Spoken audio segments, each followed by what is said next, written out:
Hello again, everyone, and welcome back to Reddit Aliens. I'm John, and as always, thank you so much for being here. Good topic? Let's do it.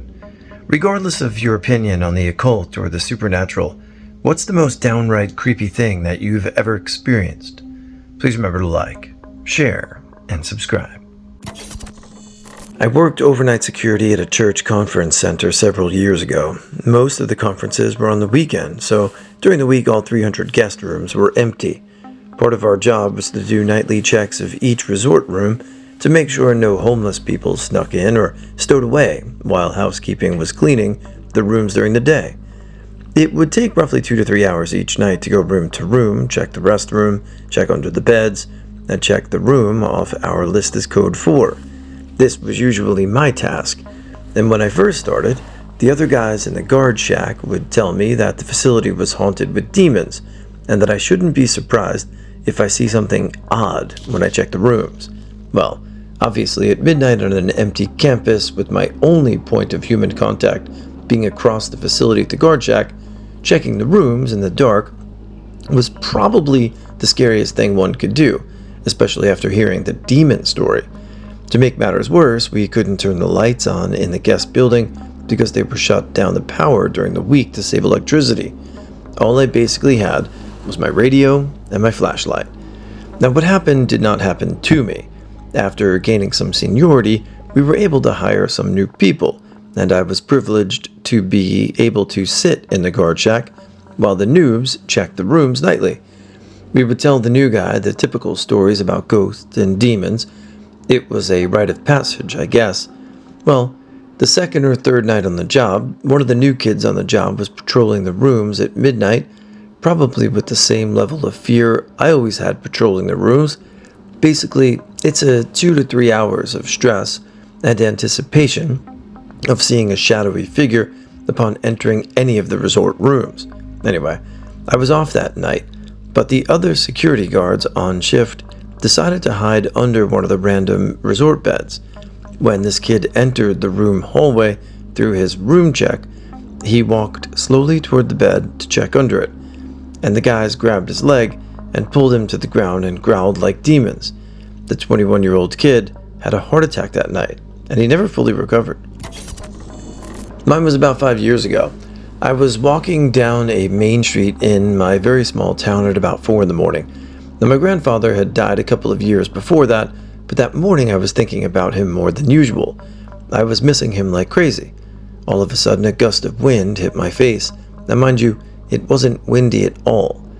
All I could smell in the air was him. It was the strongest smell, and I almost dropped to my knees. As startled as I was, it was the most beautiful and surreal thing I've ever felt. I will never forget that moment. He really was there with me. Just typing this is making me shake.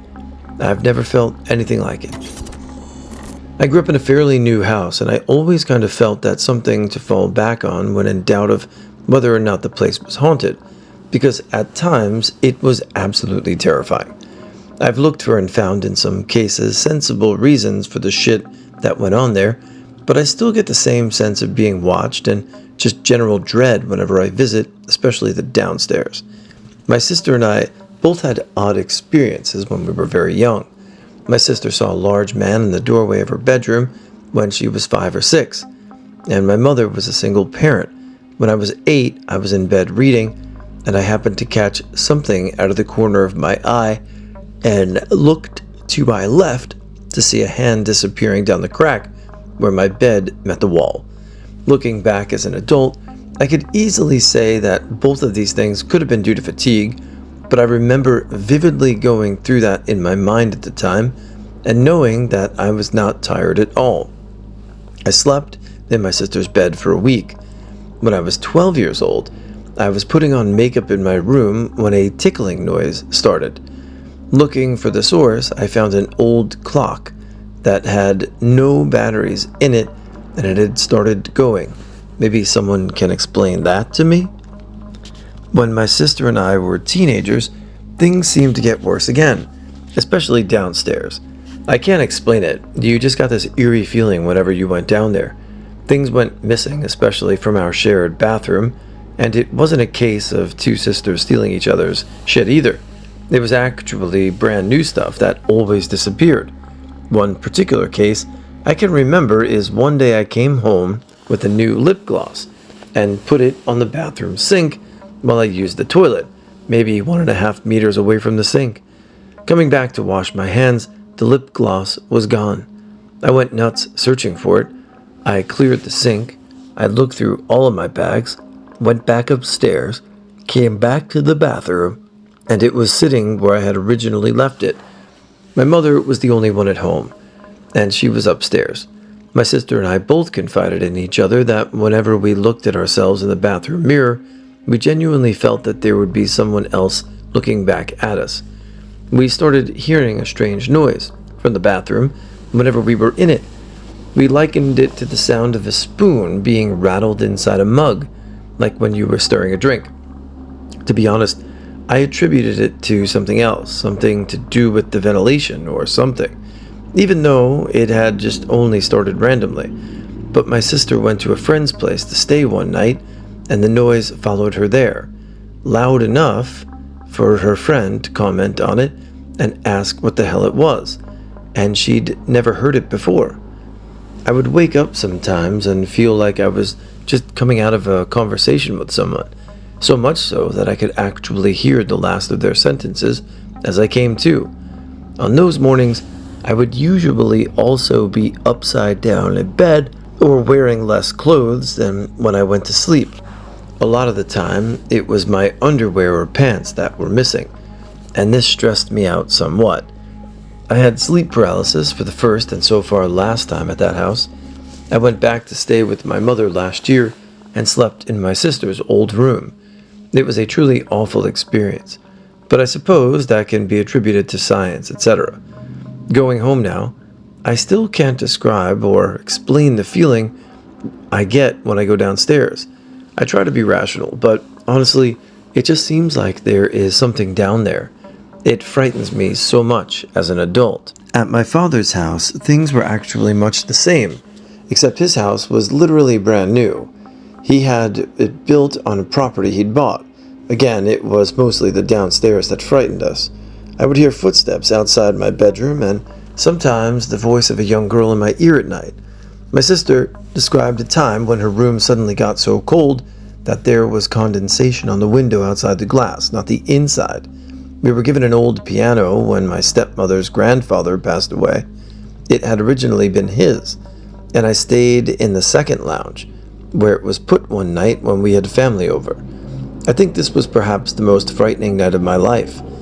I was suddenly very aware of something else in the lounge with me, although I kept telling myself to be rational. I was 14 at the time, and I used to take photographs of myself on my cell phone. Tonight was no exception. I took a photograph and went to look at it. Behind my shoulder was the very clear image of a face. I freaked out and deleted the photo, although later on I wished my father's place and I wouldn't want to stay there anymore. But I am certain something was going on, and I can't explain it. I wish I could remember more. It's not really creepy, but I just don't know what it was I saw. Last summer, around mid-August, I was sitting in my car waiting for someone. It was around 8:30, so the sun was just going low enough that you could see the light from the moon quite clearly. It was almost a full moon that night, but not quite. While I'm sitting in my car, I see some black shadows start going across the moon, getting longer as it goes, and then I see the back end of it. The shadow was thin, probably taking up 1/8 of the moon, about half as long as the moon is. So I'm watching this thing go across the moon, and when one end reaches the other side, you would think it would continue on to the night sky. But instead it started to get shorter and shorter, and then it was gone. My girlfriend was in the car with me, and we didn't talk about it to each other while it was happening. No, hey, look at the moon. We both noticed it independently, and when it was done, we both looked at each other and asked, "Did you just see the moon?" I have yet to meet anyone else that saw that, and no one can explain what it could have been. In 2008, I was up late one night playing World of Warcraft, probably 3 to 4 a.m.-ish, in my dorm room. My roommate and I had bunked our beds, and he was fast asleep. My desk faced away from our beds, but it was at an angle so I could see the beds out of the corner of my eye. I saw my roommate sit up, he was in the top bunk, jump down from the bed and start walking toward the door of our room. The bathrooms were down the hall, so I didn't really think anything of it. I noticed after a few seconds the door didn't open, so I glanced behind me to see what he was doing. To my surprise, he wasn't there. I looked at the beds, and there he was, sleeping in his bed. I thought it was weird at the time and tried to shrug it off, but I know I saw him jump down from the bed.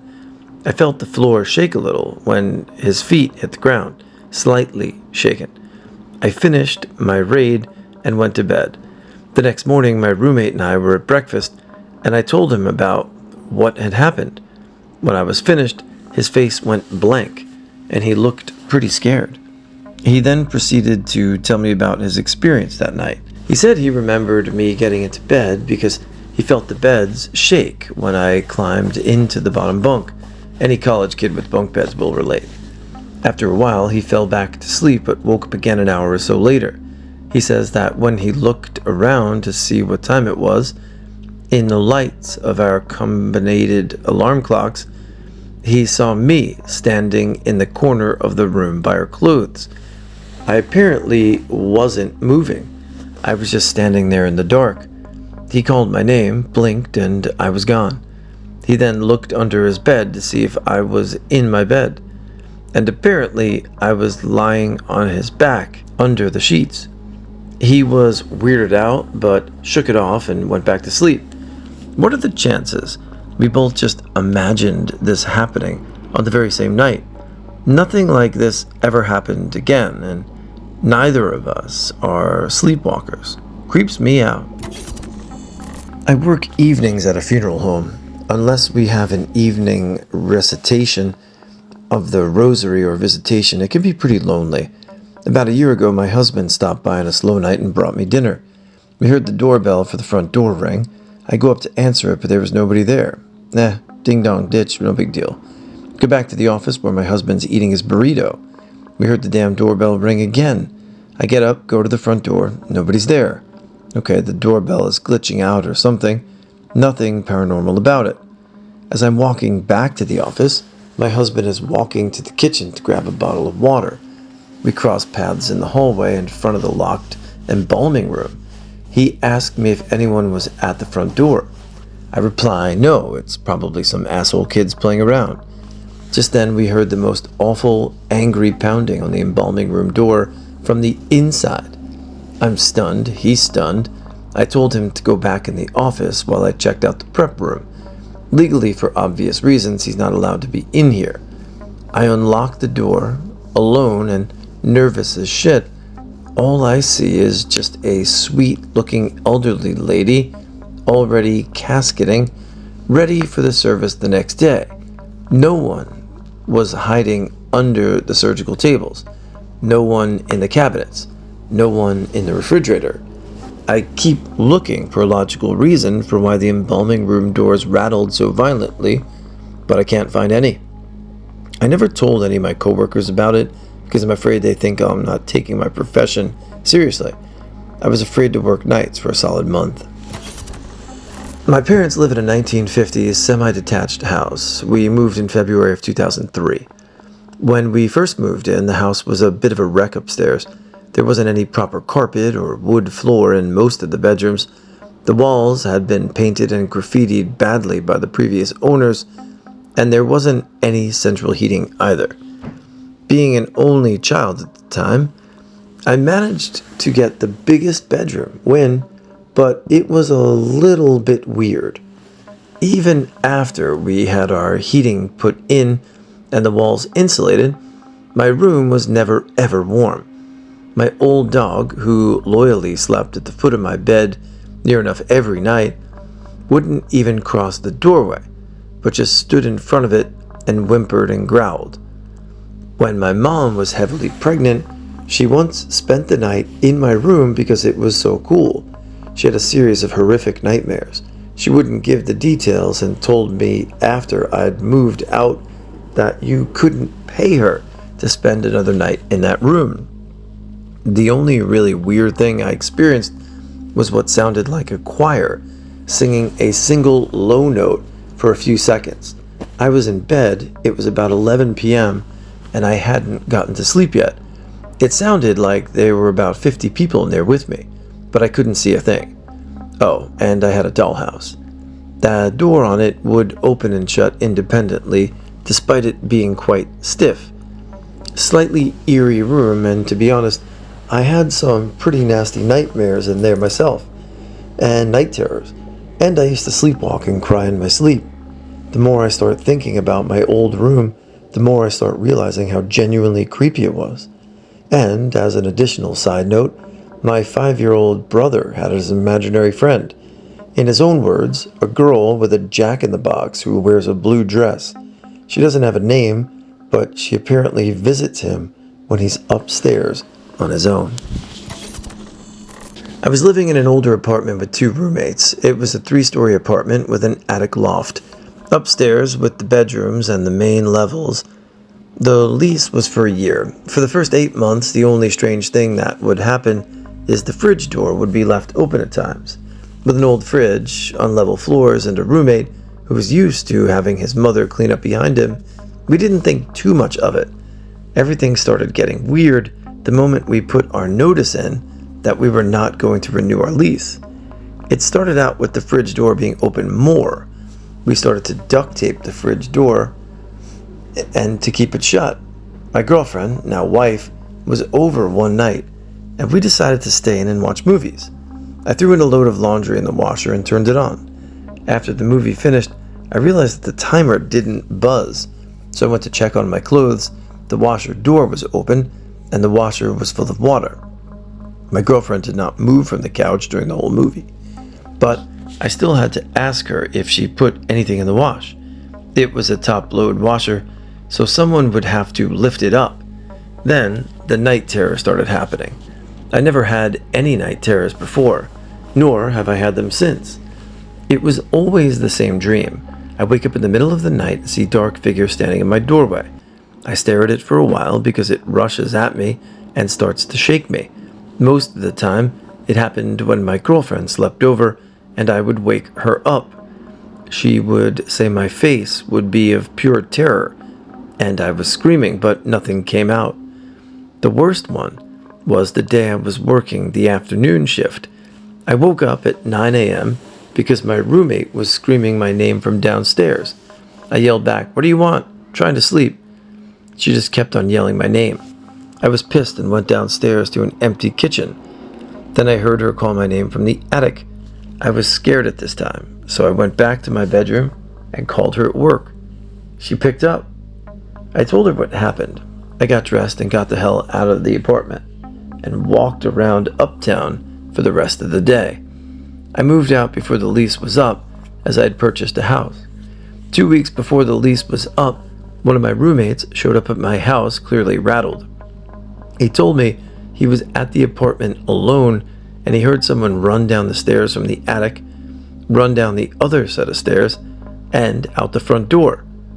He ran downstairs and froze when the front door was closed and the deadbolt was locked from the inside. That was the last time he stayed there. Nothing really happened to my other roommate. She stayed there by herself for the last 2 weeks before moving out. She got the feeling that she was not alone at times, but that was it.